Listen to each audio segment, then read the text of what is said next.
Hello everyone, मोहित study IQ centre में आपका स्वागत है। आज हम सीडीपी बाल विकास से संबंधित जो है महत्वपूर्ण क्वेश्चंस को देखेंगे। जो 30 इंपॉर्टेंट क्वेश्चंस होंगे जो सीटेट जुलाई 2024 के लिए महत्वपूर्ण होंगे। इसमें से एक एक क्वेश्चंस इंपॉर्टेंट है, इसलिए पेपर को अंत तक ज़रूर देखिएगा। हर एक क्वेश्चंस को सॉल्व करने का प्रयास कीजिएगा और जो इंपॉर्टेंट फैक्ट्स हों जो आपको नहीं पता हो उनको एक अपने जो है पर्सनल नोट्स के तहत जो है नोट करते जाइएगा। ठीक है, हमारी शुरुआत से कोशिश रही है कि हम इन पेपर्स से जो है 120 प्लस जो है सीटेट में एक नंबर लेकर के आएँ, तो उसी तरीके से पेपर तैयार किए गए हैं। आप हमारी पुरानी प्लेलिस्ट में जाइएगा तो 40 कम से कम 40 हर जो है सीडीपी के 40 मिलेंगे आपको। हिंदी पेडागोजी से संबंधित पेपर्स मिलेंगे। हर जो है सब्जेक्ट्स वाइज जो है आपको पेपर्स अपलोड किए हुए हैं, वहाँ से आप पूरी तैयारी अपनी कर सकते हैं। ठीक है, तो चलिए शुरू करते हैं वीडियो को। वीडियो अगर पसंद आ जाए तो प्लीज़ चैनल को लाइक और सब्सक्राइब ज़रूर कर लीजिएगा और अपने दोस्तों से शेयर करना बिल्कुल मत भूलिएगा ताकि वो भी इस वीडियो का लाभ ले सके। तो चलिए शुरू करते हैं। पहला क्वेश्चन देखते हैं। थोड़े से क्वेश्चंस थोड़े से डिफरेंट टाइप के हैं, इसलिए क्वेश्चंस को समझ करके सॉल्व करने का प्रयास कीजिएगा। एक बालक के विकास के सिद्धांतों की समझ एक शिक्षक को किस प्रकार से होनी चाहिए या किस प्रकार एक शिक्षक की किस प्रकार सहायता करती है। तो बालक के विकास के सिद्धांतों की समझ जो है एक टीचर की किस प्रकार से सहायता करती है। ऑप्शंस देखिए। छात्र के सामाजिक स्तर को पहचानने में या पहचान करने में कि छात्र जो है का सामाजिक स्तर कैसा है इसलिए सहायता करती है, या छात्र की आर्थिक पृष्ठभूमि की पहचान करने में यह समझने के लिए कि छात्र को किस प्रकार पढ़ाया जाए, या सीखने के अनुसार छात्रों को पढ़ाने में जो है मदद करती है। तो देखिए, विकास के सिद्धांतों की समझ का मतलब होता है बच्चे का जो है सामाजिक, सांस्कृतिक और शारीरिक, मानसिक विकास किस रूप में हुआ है। अगर आप आप बच्चे की ये समझ जान जाते हैं कि बच्चे का जो है किस तरीके से विकास हुआ है, उसका संपूर्ण विकास किस तरीके से हुआ है, तो इससे क्या होगा कि आप एज अ टीचर आप बच्चे को पहचान गए कि इसमें ये कमी है या ये इसका बेहतर है। उससे क्या होता है, छात्रों को जो है जब आप बच्चों को ये चीज़ ध्यान रख करके जब आप पढ़ाएंगे तो कहीं ना कहीं बच्चे का संपूर्ण विकास होगा, सर्वांगीण विकास होगा जिसे कहते हैं। तो ऑप्शन डी इसका सही जवाब है। ठीक है, नेक्स्ट क्वेश्चन देखते हैं। सामाजिक मनोवैज्ञानिकों ने बाल अपराधी प्रवृत्ति तथा सामाजिक अपराधों को समझने के लिए अनेक उपायों का प्रयोग किया है, किंतु इन दोनों समस्याओं के नियंत्रण के संदर्भ में इसकी प्रकृति का संबंध है। तो देखिए, सामाजिक मनोवैज्ञानिक जो है मनोवैज्ञानिक होते हैं, साइकोलॉजिस्ट होते हैं, उन्होंने बच्चे के अंदर ये देखा कि बाल अपराधी प्रवृत्ति के बच्चे जो हैं या सामाजिक अपराध करने वाले बच्चों को समझने के लिए कई जो है उन्होंने मतलब एक तरीके से कई जो है उदाहरणों का पेश किया, कई जो है मतलब सॉल्यूशंस जो है पेश किए, किंतु इन दोनों समस्याओं के नियंत्रण के संबंध में इसकी प्रकृति का संबंध है। ठीक है, तो ये देखिए, इसका नियंत्रण की अगर करना है इसको तो किस तरीके से जो है इसका संबंध है। तो देखिए, इसका आंसर क्या हो सकता है, नैतिक धार्मिक अवधारणाओं में या धारणाओं में जो है इसके जो है संदर्भ में इसकी प्रकृति का संबंध है। ये किस रूप में जो है आप बच्चों को देखते हैं, या शैक्षणिक वातावरण से कि शिक्षक में जो है उसकी पढ़ाई एजुकेशन में कमी इसलिए बाल अपराधी है या सामाजिक अपराध है इसको समझने में, या मनोवैज्ञानिक पहलुओं से या कानूनी समस्त निर्णयों से। तो देखिए, इसका सही आंसर क्या है, इसका सही आंसर है ऑप्शन सी, मनोवैज्ञानिक पहलुओं से जो है इसका संबंध है। ठीक है, नेक्स्ट क्वेश्चन। स्कूल तथा समुदाय के बीच में अच्छे संबंध के लिए निम्नलिखित में से क्या आवश्यक है।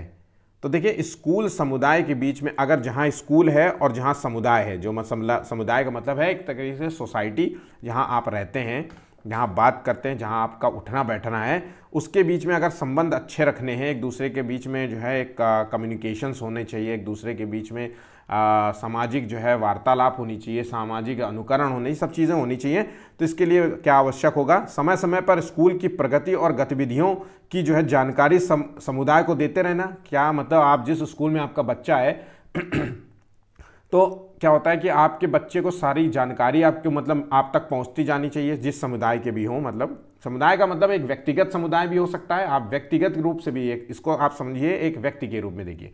तो समय समय पर स्कूल की प्रगति और गतिविधियों की जानकारी समुदाय को देते रहना चाहिए, या स्कूल के वातावरण को सुधारने में व्यक्तिगत लोगों का जो है समुदाय लोगों का सहयोग लेना चाहिए, या शिक्षकों का अभिभावकों में के निरंतर संपर्क में रहना चाहिए, उपरोक्त में से सभी।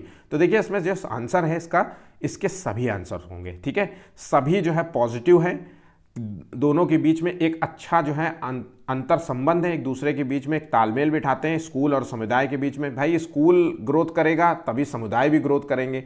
ठीक है, आपके बच्चे ग्रोथ करेंगे। है ना। अगर स्कूल में कोई भी मतलब कोई भी प्रॉब्लम है तो उसको एज अ समुदाय के रूप में भी आपको देखना चाहिए कि क्या प्रॉब्लम्स हो रही हैं आसपास जो है, ठीक है। तो ये चीज़ें हैं, इसका सही आंसर है ऑप्शन डी, इसका सही जवाब है। चलिए अगला क्वेश्चन देखते हैं, वाइगोत्स्की द्वारा कौन सी अवधारणा दी गई थी। बहुत इंपॉर्टेंट क्वेश्चन है, मोस्ट इंपॉर्टेंट है। हमें जो है अक्सर जो है वाइगोत्स्की के बारे में एक ही चीज़ के बारे में ज़्यादातर बच्चों को पता होता है कि वाइगोत्स्की ने सामाजिक सांस्कृतिक सिद्धांत दिया था, लेकिन उसके साथ साथ जो है कुछ और जो है फैक्ट्स के बारे में बताया था विकास के, ठीक है, सीखने के लिए सिद्धांत में। तो हम देखिए कौन सी अवधारणा इसमें साथ ट्यूनिंग है, ट्यूटरिंग है, मतलब पढ़ाना जो ट्यूटर होता है ना, जो एज अ टीचर जो है आप किसी के घर जाकर के पढ़ाते हैं उसे ट्यूटर कहते हैं, तो ट्यूटरिंग है, या पेंडुलम समस्या है, या समीपस्थ विकास का क्षेत्र है। तो देखिए वाइगोत्स्की द्वारा कौन सी अवधारणा दी गई थी, इसका सही आंसर है समीपस्थ विकास का क्षेत्र, ठीक है। अब ये होता क्या है, समीपस्थ विकास का क्षेत्र का मतलब होता है कि कोई बच्चा जो है मतलब कोई बच्चा कि अपने जो है किसी कार्य को किसी की सहायता से करता है। ध्यान रखना, इसका मतलब है कार्य को, मैं लिख देता हूं यहां पे, कार्य को किसी की सहायता से करना, कार्य को किसी की सहायता से पूरा करना, यही होता है समीपस्थ। मतलब जैसे कि मान लीजिए आप कुछ, ये आपका एक प्रॉब्लम है, ठीक है, इसको ऐसे समझ लेते हैं, ये आपकी एक प्रॉब्लम है और आप इस प्रॉब्लम का सॉल्यूशन ढूंढ रहे हैं, ये है इसका सॉल्यूशन है, और आप कहीं ना कहीं समीपस्थ हैं उस विकास, उस सॉल्यूशन के बहुत नज़दीक है, कहीं ना कहीं बहुत नज़दीक हैं।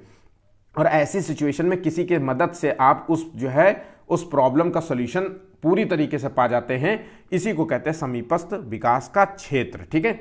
अच्छा, अब एक और बात है, तो वाइगोत्स्की ने जो सीखने के सिद्धांत में, जो विकास के सिद्धांत में जो अवधारणाएं प्रस्तुत की थी, एक तो समीपस्थ विकास का क्षेत्र दिया था और एक दिया था स्कैफोल्डिंग। याद रखना, ये बहुत बहुत इंपॉर्टेंट है, ये सेम टू सेम वर्ड आ जाता है, ये वर्ड ही लिख के दे देंगे आपको ऑप्शंस में कि स्कैफोल्डिंग होता क्या है।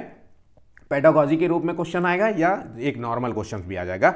मैंने पिछले पेपर में शायद स्कैफोल्डिंग से रिलेटेड एक क्वेश्चन कराया था। तो स्कैफोल्डिंग का मतलब होता है, सिंपल सा एक वर्ड याद रख लीजिए, स्कैफोल्डिंग का मतलब है एक अस्थायी मदद देना, ठीक है, टेम्परेरी हेल्प देना।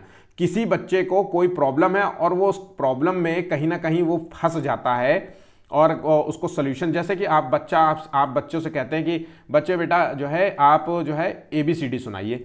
अब वो बच्चा ABCD आपको सुनाता है, आपके घर में आपको कोई मेहमान आया और आपने उससे कहा कि मेरे बच्चे को ABCD आती है, तो आपने कहा कि ABCD सुनाओ बेटा, तो वो ABCD सुनाता है और ABCD सुनाते हुए M के बाद मान लीजिए N बोलना था और N को वो भूल जा रहा है ना, वहाँ पे 2 मिनट के 1 सेकंड के लिए 2 सेकंड के लिए वो पॉज लेता है, तो आपने उसको एकदम से जो है बोला M के बाद N, तो वो फिर से NOP, फिर मान लीजिए Q भूल गया तो आप बताते हैं Q। तो ये होता है स्कैफोल्डिंग, टेम्परेरी हेल्प कर देना।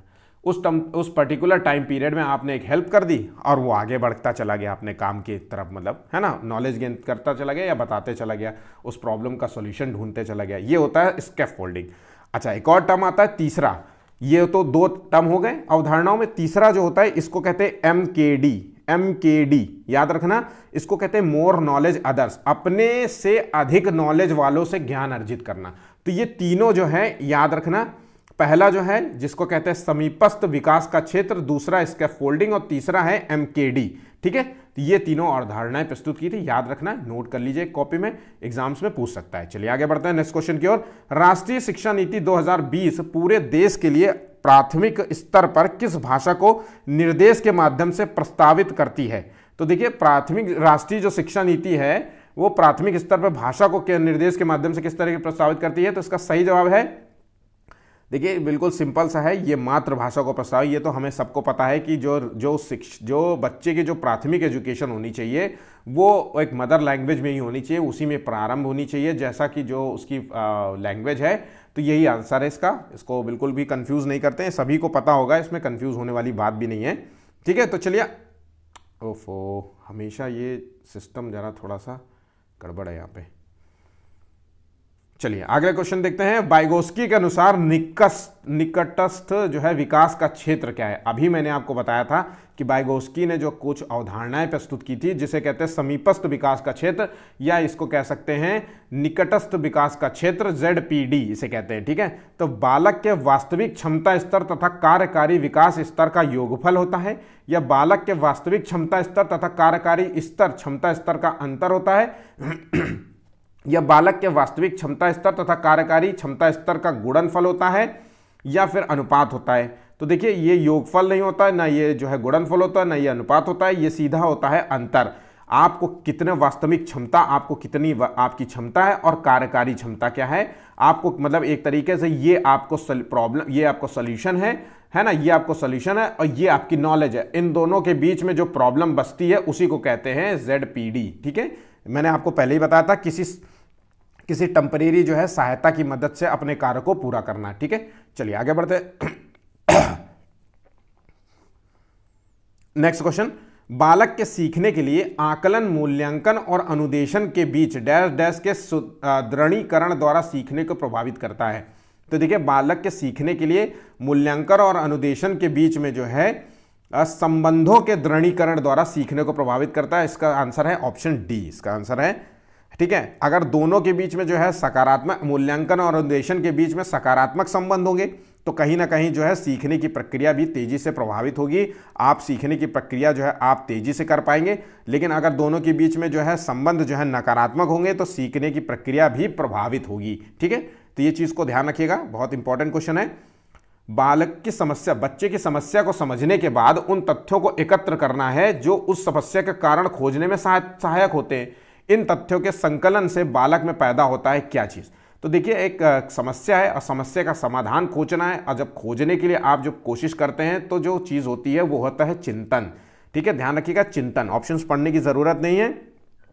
तो इसे कहते हैं चिंतन। चिंतन ही है जो समस्या समाधान पर विचार करते हैं। जब किसी बच्चे, जब आप हर कोई व्यक्ति जब चिंतन करता है, अपना सोचो, जब तार्किक चिंतन करता है, सोचने का प्रयास करता है, किसी समस्या समाधान की समस्या को ढूंढने का प्रयास करता है, तभी चिंतन से ही समस्या का समाधान निकलता है। ध्यान रखिएगा, इसलिए कहते हैं ना, जब आपको कोई प्रॉब्लम होती है तो कहते हैं एकांत होकर के जरा थोड़ी देर के लिए शांति से सोचने का प्रयास करो कि इसको कैसे सॉल्व करना है, ना कि हड़बड़ाने का प्रयास किया जाता है। कोई भी चीज़ आपकी खो जाती है, कोई प्रॉब्लम है आपको खो जाती है, मान लीजिए आपकी घर की चाबी खो गई, गाड़ी की चाबी खो गई, घर की चाबी खो गई, और आपको ढूंढने को कहा जाए या आपने ही रखी है तो आपसे कहा जाए थोड़ी एकांत देर थोड़े सोच के बैठो, चुपचाप जरा सोचने का प्रयास करो कि कहाँ रखी है।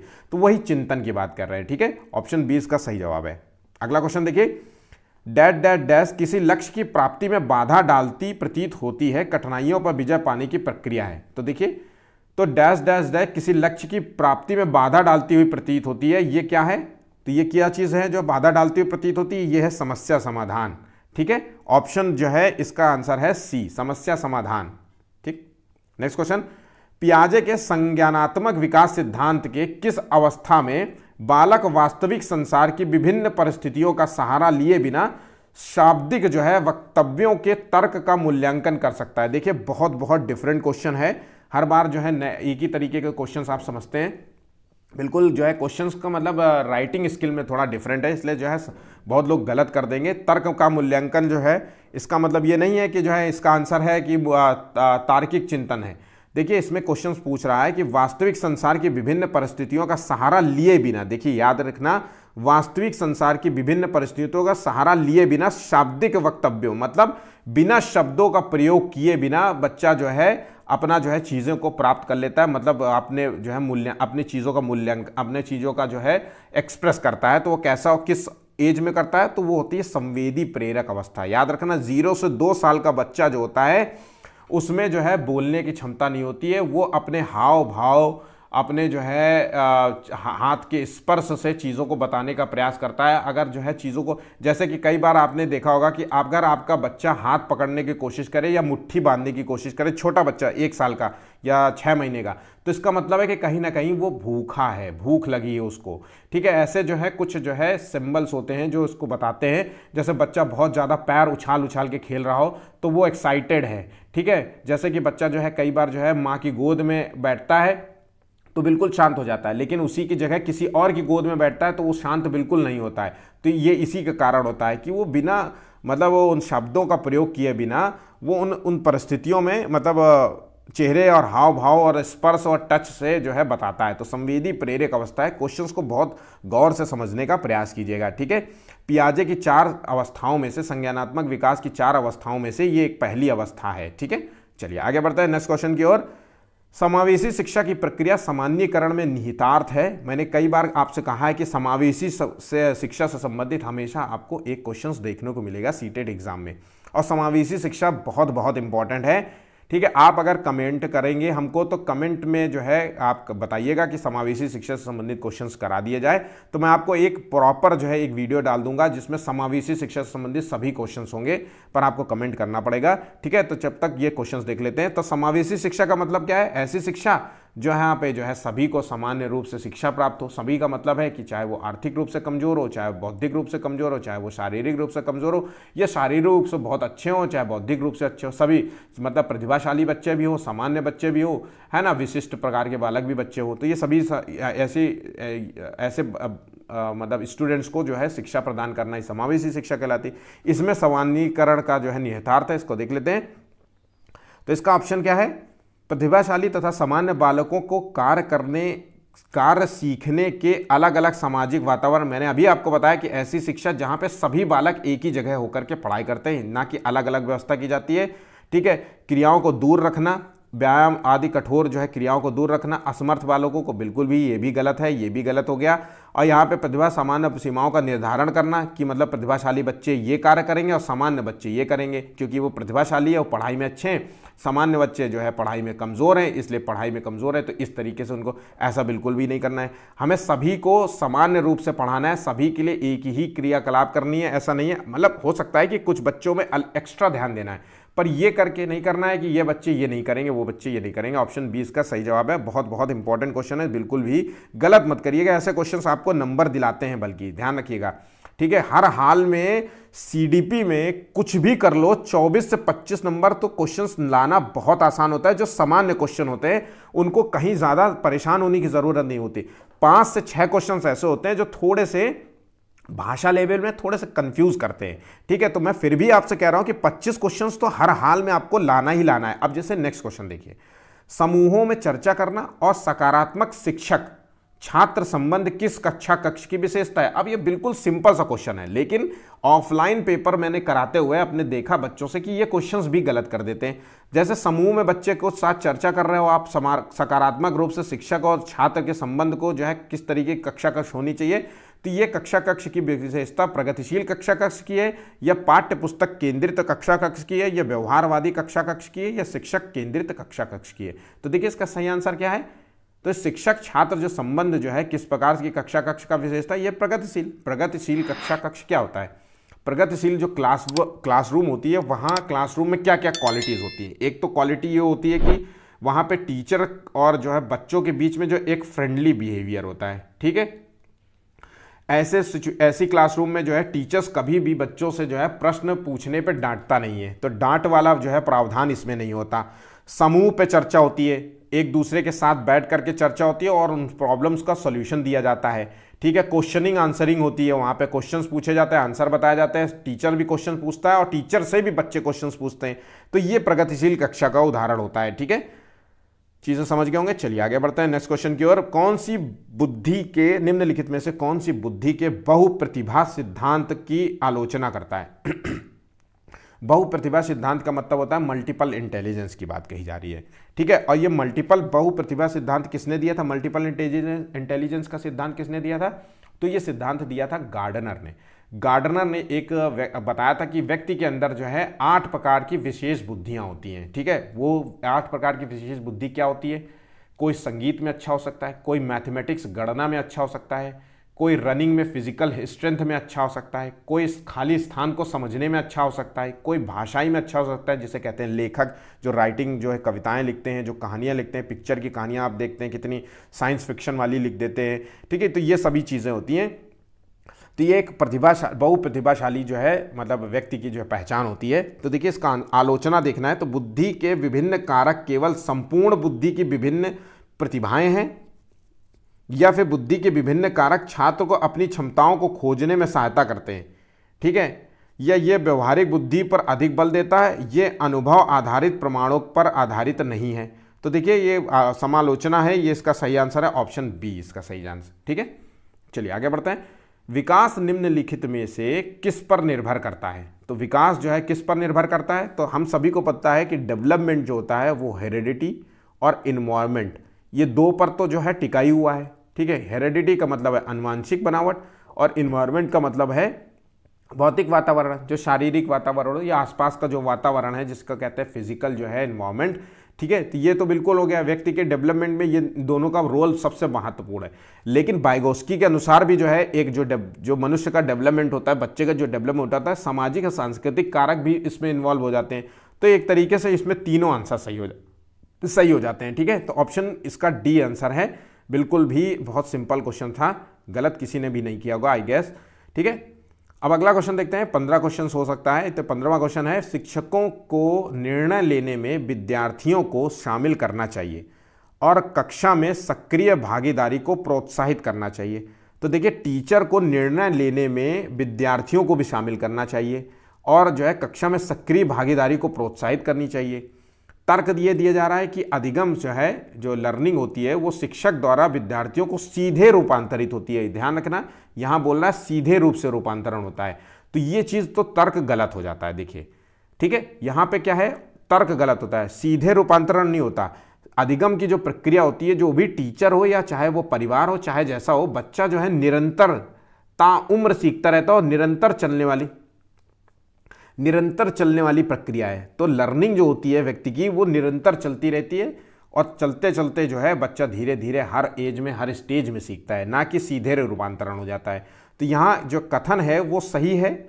ठीक है, टीचर को क्या करना चाहिए, विद्यार्थियों को भी जो है मतलब एज अ जो है निर्णय लेने में शामिल करना चाहिए, किसी भी जो है ग्रुप स्टडी में शामिल करना चाहिए, बातचीत में शामिल, किसी प्रॉब्लम्स का सॉल्यूशन ढूंढने में शामिल करना चाहिए, है ना, क्वेश्चन आंसरिंग बताने में शामिल करना चाहिए। ज़रूरी नहीं है कि आप ही क्वेश्चंस का आंसर दें। बच्चे ने क्वेश्चन पूछा तो पहले कोशिश करनी चाहिए कि बच्चे आप में से किसको ये आंसर पता है।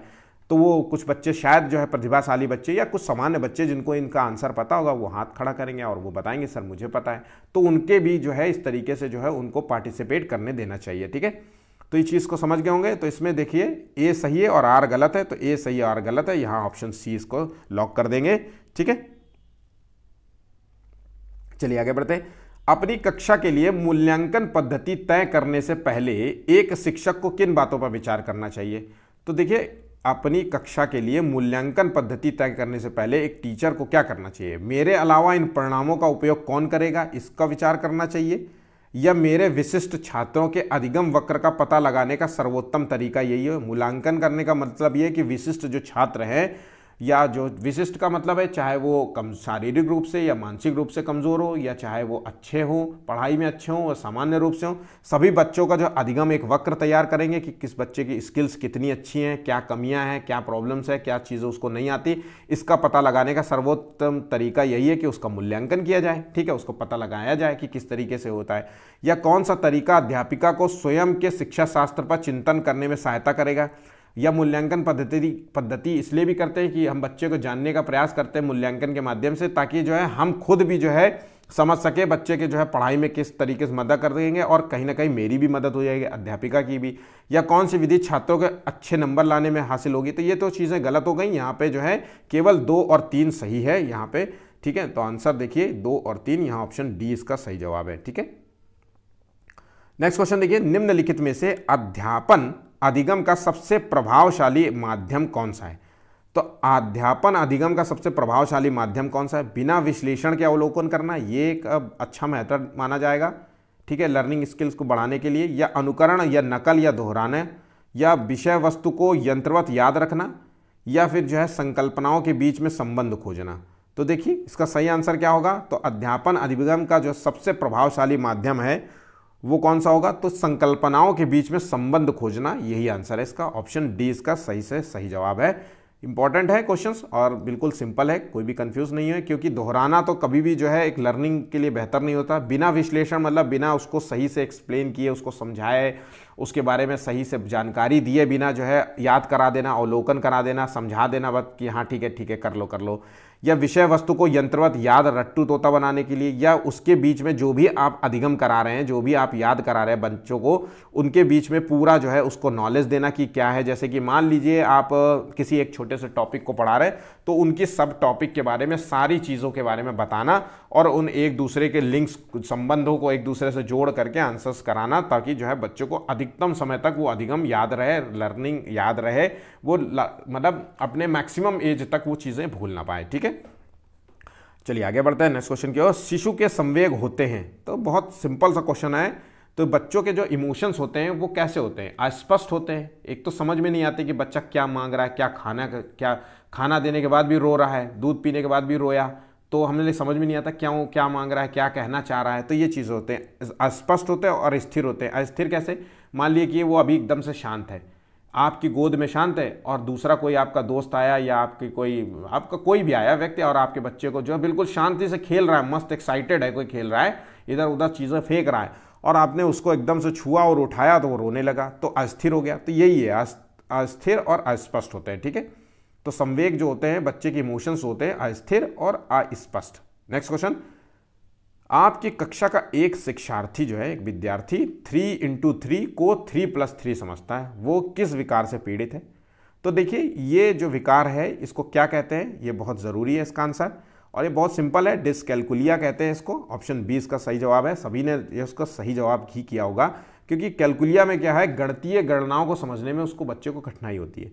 और ये सभी जो है डिसकैलकुलिया जो ये विकार हैं, ये एक टेम्परेरी होते हैं, याद रखना, टेम्परेरी विकार होते हैं, क्योंकि कुछ एज के बाद, कुछ टाइम के बाद, मान लीजिए 3 साल 2 साल की एज तक आते आते, 2 साल 5 साल, मतलब आप 2 साल से इसको 6 साल तक की एज को समझिए, 2 से 6 तक आते आते बच्चा ये सब चीज़ों मतलब गणनाओं को भी सीख जाता है, लिखने वाली लेखन संबंधी को भी सीख जाता है, पढ़ने वाली संबंध चीज़ों को भी समझने लग जाता है। अगर उसके बाद भी नहीं समझ पाता है तो कहीं ना कहीं वो विकार उसके मानसिक और मतलब दिमाग में जो है कहीं ना कहीं कुछ इफेक्ट डाल रहा होता है, तो उसके लिए आपको डॉक्टर की ज़रूरत होती है। ठीक है, तो चीज़ें बिल्कुल समझ में होंगे। आगे बढ़ते हैं। समावेशी शिक्षा के लिए निम्नलिखित में से कौन सा सहायक है? मैंने आपको बताया था, समावेशी शिक्षा से संबंधित अक्सर एक क्वेश्चन आपको हर एग्जाम में मिलेगा, और बिल्कुल भी कंफ्यूज मत होना, वो गलत मत करना। मतलब तो समावेशी शिक्षा क्या होता है? प्रतिस्पर्धा की भावना जनरेट करते हैं बच्चों के अंदर, ये सहायक होती है, या लचीला पाठ्यक्रम, या सभी प्रकार के बच्चों पर शिक्षक द्वारा ध्यान देना। तो देखिए, समावेशी क्लासरूम है जहाँ पे सभी प्रकार के बच्चे बैठते हैं। सभी प्रकार के बच्चों का मतलब है विशिष्ट बच्चे, सामान्य बच्चे, प्रतिभाशाली बच्चे, चाहे वो बच्चों को आँख से ना दिखता हो या कमज़ोर हो आँख से देखने में, चाहे वो कान से सुनाई ना पड़ता हो उनको, ये सभी जो बच्चे होते हैं, ये सभी बच्चे एक ही क्लासरूम में बैठते हैं।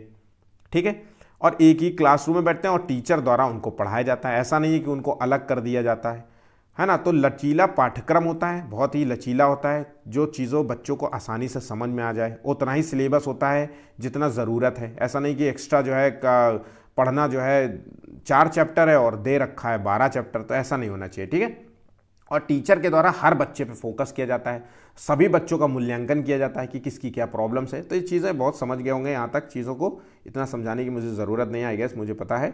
ठीक है, अगला क्वेश्चन देखते हैं। एक अध्यापिका को दिए गए किसी कार्यकलाप में छात्रों की विभिन्न त्रुटियों का विश्लेषण करना चाहिए, क्योंकि एक टीचर द्वारा एक आपने कोई होमवर्क दिया होगा, तो छात्रों की जो बच्चे ने गलतियां की हैं उसका विश्लेषण करना चाहिए, क्योंकि इसके आधार पर वो ज़्यादा त्रुटियां करने वाले छात्रों को दूसरे छात्रों से अलग कर सकती है। किसी भी समावेशी क्लासरूम में जो होती है, समावेशी शिक्षा जहाँ होती है, जहाँ प्रोग्रेसिव जो है एजुकेशन दी जाती है, वहाँ पे बच्चों को अलग नहीं किया जाता। ठीक है, तो सबको साथ रखा जाता है। तो यहाँ पे ये चीज़ तो गलत हो जाती है। ठीक है, ये बिल्कुल सिंपल सा है। अधिगम केवल त्रुटियों के शोधन पर निर्भर है, या इसके आधार पर वो दंड की मात्रा निर्धारित करती है, ये भी बिल्कुल गलत है। यह त्रुटियों की समझ और अध्यापन अधिगम प्रक्रिया के लिए अर्थपूर्ण है, तो बिल्कुल सही बात है। अगर जो गलतियां कर रहा है उसका विश्लेषण करना बहुत ज़रूरी है।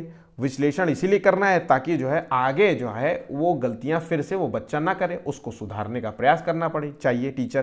तो अध्यापन अधिगम प्रक्रिया के लिए अर्थपूर्ण है, मतलब इम्पॉर्टेंट है, उसका मीनिंगफुल है, तभी तो जो है मतलब मीनिंगफुल है इसलिए कि उसको सुधारेगा टीचर, उस प्रॉब्लम्स को जो है, उस त्रुटियों को आगे, ताकि बच्चा वो फिर से ना कर पाए। ठीक है, चलिए आगे बढ़ते हैं नेक्स्ट क्वेश्चन की ओर। आनुवंशिक विन्यास के पूर्व निर्धारित रूप से प्रकट होने की प्रक्रिया कहलाती है।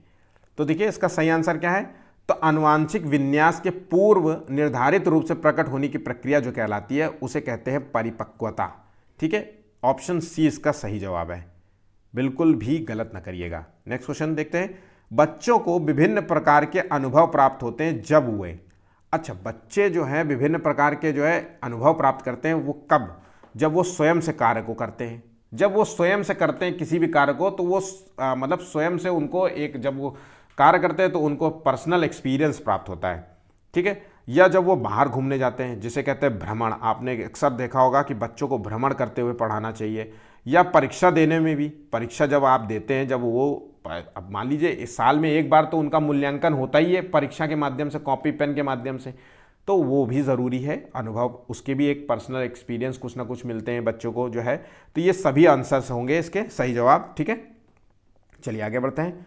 एक बच्ची लिखाई में निरंतर कठिनाई का सामना करती है, मतलब एक बच्ची लिखावट में उसको निरंतर कठिनाई का सामना करती है, उसे अक्षर बनाने और शब्दों के बीच में अंतराल करने में चुनौती महसूस होती है।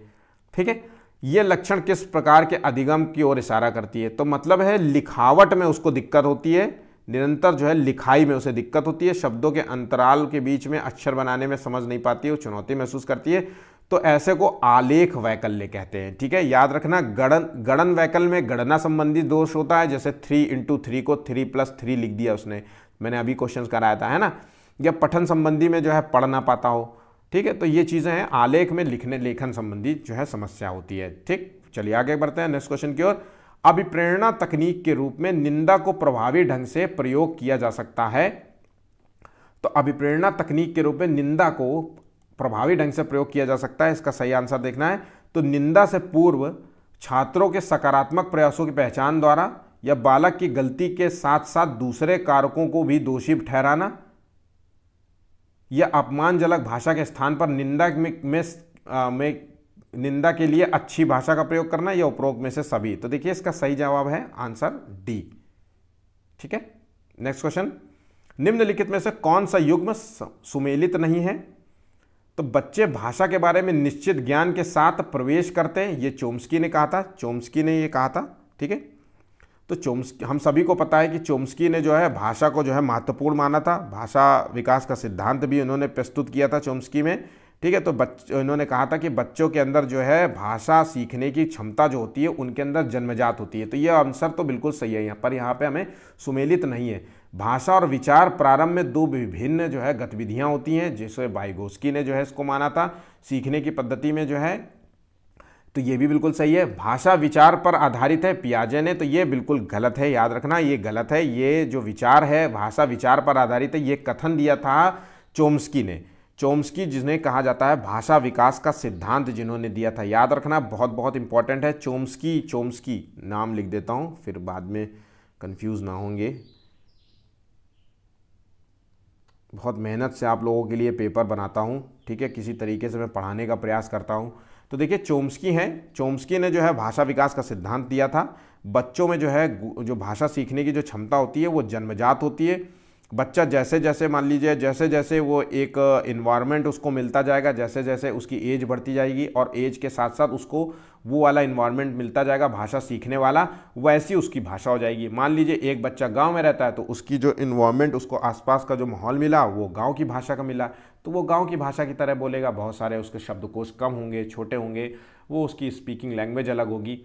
और जो बच्चा हिंदी में बात करेगा तो उसको भी भाषा जो है उसका मतलब आसपास जो है उसको माहौल मिला है वो। और जो बच्चा इंग्लिश सीखेगा, इंग्लिश में बोलेगा, इंग्लिश में बात करेगा तो उसकी, तो यही चीज़ है कि बच्चा जैसे जैसे इन्वायरमेंट उसको मिलती जाएगी वैसे वैसे उसकी भाषा होती जाएगी। और ऐसा नहीं कि एक बार जो भाषा बदल गई, एक बार हो गई तो वही हमेशा रहेगी, आगे जा करके उसकी भाषा बदल सकती है क्योंकि उसका इन्वायरमेंट बदल गया। तो चीज़ें ध्यान रखिएगा, गलत मत करिएगा।